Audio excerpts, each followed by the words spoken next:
ایک بات یہ کہی صحابہ کی جماعت نے کہ ہمارا مزاج یہ ہے، ایک صفت ہمارے اندر یہ ہے کہ اگر ہمارے دشمن پر کوئی مصیبت آتی ہے تو ہم اس سے خوش نہیں ہوتے، کہ ہمارے دشمن پر کوئی مصیبت آتی ہے ہم خوش نہیں ہوتے. یہ بہت اہم بات ہے میرے دوستو عزیزو. بڑے غم افسوس کی بات یہ ہے کہ اس زمانے میں مسلمانوں کا جذبہ غیروں کے بارے میں صحابہ اکرام کے جذبے سے بہت مختلف ہو گیا.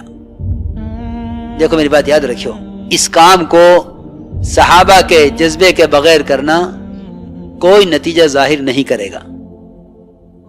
اس کام سے جو خیر باعتبار امت کے آنی ہے اور اس کام کے ذریعے سے جو انسانیت کو ہدایت ملنی ہے، اس کے لیے پہلی شرط یہ ہے کہ جب تک اس کام کے کرنے والوں کا خصوصاً اور عام مسلمان کا عموماً یہ اپنے دل کا جذبہ تمام غیروں کے لیے اور ساری انسانیت کے لیے وہ جذبہ بنائیں جو جذبہ محمد صلی اللہ علیہ وسلم اور آپ کے صحابہ کا تھا.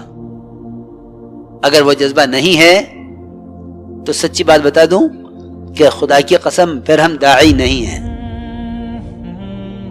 میرے دوستو عزیزو، میں نے ایک بات عرض کی ہے کہ صحابہ نے آ کر یہ کہا کہ اگر ہمارے دشمن پر کوئی مصیبت آتی ہے ہم اس سے خوش نہیں ہوتے. آج اگر غیروں پر کوئی بلا کوئی مصیبت آ جاوے مسلمان خوش ہو جاتے ہیں. اس کا مطلب یہ ہے کہ ہمارے دلوں میں انسانیت کے لیے وہ غم نہیں ہے جو صحابہ کے دلوں میں تھا، اور ہمارا غیروں کے ساتھ وہ معاملہ نہیں ہے جو معاملہ صحابہ کا تھا کہ مشرک بیڑیوں میں بندھا ہوا ہے، لاؤ دسترخوان اس کے قریب بچھا لو، جس کے ہاتھ میں کوئی نرم روٹی آوے وہ سب سے پہلے مشرک کو دے، ہمارا مہمان ہے، ہمارا مہمان پہلے اس کو دو. اللہ اکبر. ایسا مشرک اسلام کیوں نہ لاوے کہ جو جس کی جان کے مالک بنے ہوئے ہیں، خبر نہیں قتل کریں گے یا فدیہ لے کر چھوڑیں گے، وہ ایسا اکرام کرے کہ ایسا مشرک اسلام کیوں نہ قبول کرے. میرے دوستو عزیزو، اب ہمارے فیصلے ہونے لگے ہیں قوم اور دوست اور متعلقین کے اعتبار سے. جب ایسے فیصلے ہوں گے تو اللہ تعالی ایسے لوگوں کو انسانیت کی ہدایت کا ذریعہ نہیں بنائیں گے. حاکم بنتے ہو اس شرط پر حاکم بنائیں گے جو ہم کہیں گے وہ کرنا ہوگا. قاضی بنتے ہو تو اس شرط پر قاضی بنائیں گے جو ہم کہیں گے وہ کرنا ہوگا. نہیں، غیروں کے اسلام میں آنے کا راستہ یہ نہیں ہے. اگر حق غیر مسلم کا ہے تو مسلمان کے خلاف فیصلہ کرنا ہوگا.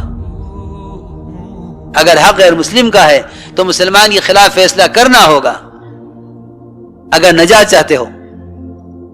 دیکھو تو صحیح، حضرت علی رضی اللہ تعالیٰ عنہ کا جھگڑا ایک غیر مسلم سے، یہودی سے.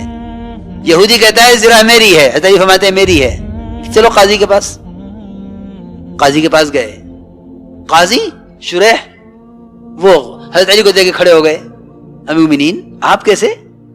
تشریف لائیے، کیا حکم ہے، کیا خدمت ہے؟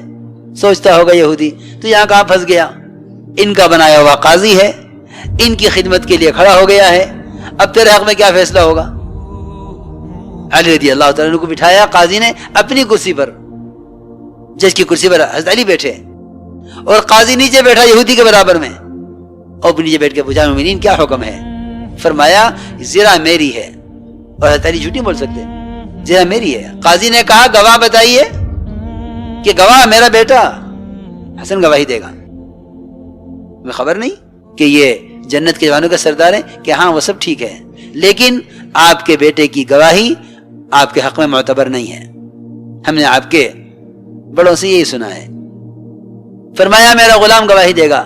قمبر قاضی نے کہا کہ اکیلے غلام کی گواہی معتبر نہیں ہے. جی ہاں، یہودی اور قاضی ساتھ بیٹھے ہوئے ہیں نیچے زمین پر، امیر المومنین جج کی کرسی پر بیٹھے ہوئے ہیں. اتنے بڑا اعزاز دے کر بھی قاضی نے فیصلہ یہ کیا کہ امیر المومنین زرہ آپ کو نہیں مل سکتی، زرہ یہودی کی ہے.